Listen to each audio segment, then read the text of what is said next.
Assalamualaikum warahmatullahi wabarakatuh.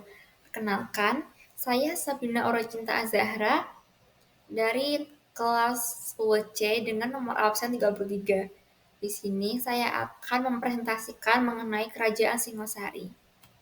Dimulai dari latar belakang, berdasarkan keterangan dalam Prasasti Kudadu, nama resmi Kerajaan Singosari adalah Kerajaan Tumapel. Nama Tumapel juga muncul dalam berita Tiongkok dari dinasti Yuan dengan ejaan Tumapan. Kakawi Nagara Kertagama memperjelas jika ibu kota Tumapel bernama Kutaraja ketika pertama kali didirikan pada tahun 1222 Masehi di wilayah Tumapel yang sekarang menjadi daerah Malang, Jawa Timur. Sebelum menjadi kerajaan besar, Tumapel adalah daerah bawahan dari Kerajaan Kadiri yang saat itu diperintah oleh Raja Kertajaya. Para raton menyebut Tumapel awalnya hanya sebuah daerah bawahan Kerajaan Panjalu atau Kerajaan Kadiri.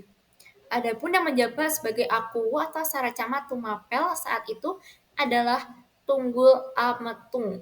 Dia mati dibunuh dengan cara tipu muslihat oleh pengawalnya sendiri, yaitu Kenarok, yang kemudian mengangkat dirinya sebagai raja pertama Tumapel dengan gelar Sri Rangga Rajasa Batara Sak Amur Babumi.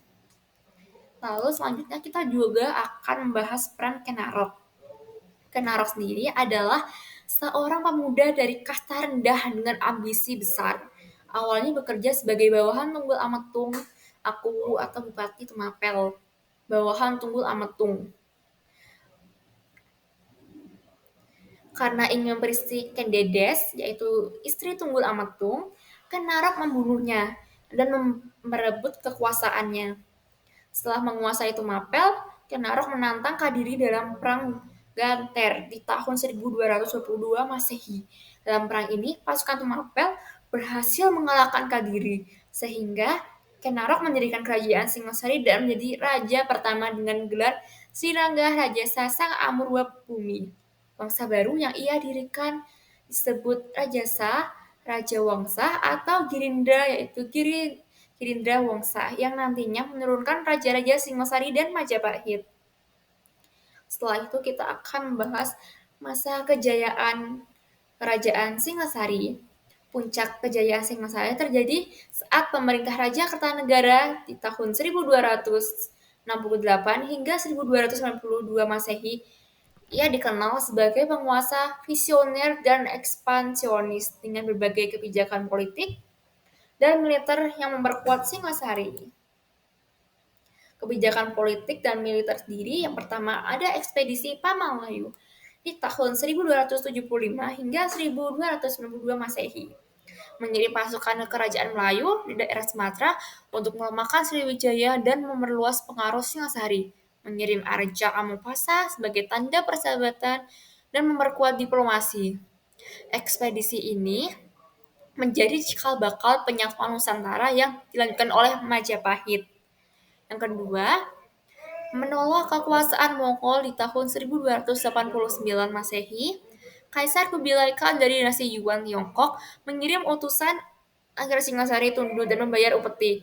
Kertanegara menolak dan bahkan melukai wajah utusan Mongol, menunjukkan perlawanan terhadap kekuasaan asing.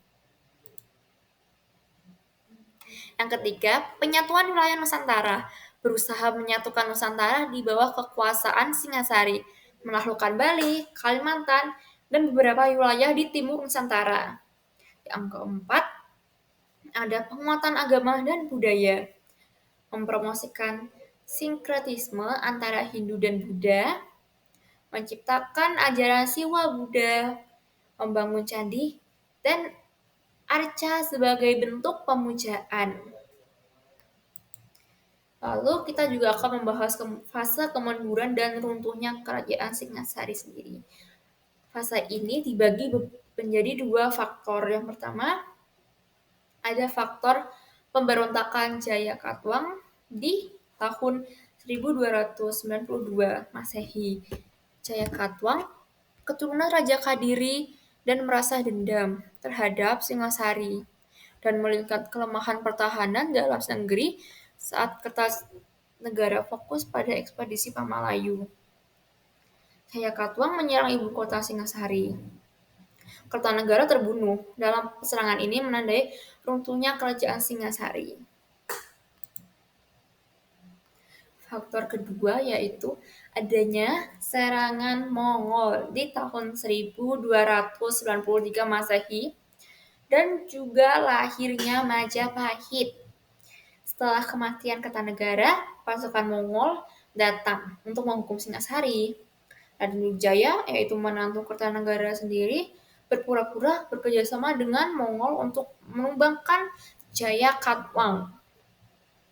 Setelah Jayakatwang dikalahkan, Raden Wijaya berbalik menyerang Mongol dan mengusir mereka dari Jawa pada 1293 Masehi. Raden Wijaya mendirikan kerajaan Majapahit lalu menggantikan Singasari sebagai kekuatan utama di Nusantara untuk menggantikan. Yang terakhir nih, kita juga membahas peninggalan kerajaan Singasari. Yang pertama tentunya ada Candi Singasari. Candi Singasari sendiri terletak di daerah Malang, Jawa Timur. Candi ini didirikan sebagai bentuk penghormatan kepada Raja Kertanegara, yaitu Raja terakhir Singasari. Kertanegara dikenal sebagai raja yang berambisi memperluas wilayah melalui ekspedisi Pamalayu ke Sumatera. Candi ini memiliki perpaduan unsur Hindu dan Buddha, mencerminkan sinkretisme agama pada masa itu. Yang kedua ada Candi Jago di daerah Tumpang, Malang. Merupakan tempat perabuan Raja Kertanegara. Dihiasi berbagai relief yang menggambarkan kisah Kakawin Arjuna Wiwaha, yaitu kisah kepahlawanan Arjuna dan Kunjakarna, cerita Buddhis tentang perjalanan ke neraka dan kebijaksanaan. Relief ini menunjukkan pengaruh agama Hindu-Buddha serta nilai moral yang ingin diwariskan kepada generasi selanjutnya. Yang ketiga ada Arca Amungpasa, dikirim oleh Raja Kertanegara ke Kerajaan Melayu di Sumatera sebagai bagian dari ekspedisi Pamalayu. Arca ini juga menggambarkan Bodhisattva Amungpasa, dewa dalam ajaran Buddha Mahayana yang melambangkan berkah dan kesejahteraan.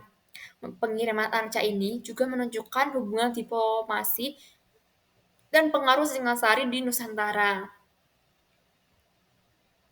Yang keempat ada Prasasti Kudadu, berisi kisah Raden Wijaya, pendiri kerajaan Majapahit yang melarikan diri ke desa Kudadu setelah Singasari diserang oleh Jayakatwang dari Kediri.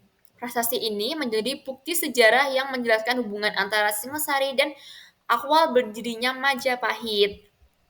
Lalu yang kelima ada Arca Prajnaparamita. Arca ini melambangkan Dewi Prajnaparamita, Dewi kebijaksanaan dalam ajaran Buddha. Sering dikaitkan dengan Kendedes, ibu raja-raja Singasari dan Majapahit, yang dianggap sebagai lambang kesuburan dan kebijaksanaan. Arca ini dikenal karena keindahan seninya yang sering dianggap sebagai salah satu arca terbaik masa klasik Indonesia. Peninggalan-peninggalan ini menjadi bukti kejayaan Singasari serta agama Hindu-Buddha dalam budaya Nusantara. Nah, cukup sekian teman-teman, dan dari ini saya mengambil informasi dari sumber tersebut dari web Gramedia, Detik.com, dan Kompas. Sekian, terima kasih. Kurang lebihnya mohon maaf. Assalamualaikum warahmatullahi wabarakatuh. Tapi berputar-putar, aku bingung sendiri melihatmu begini.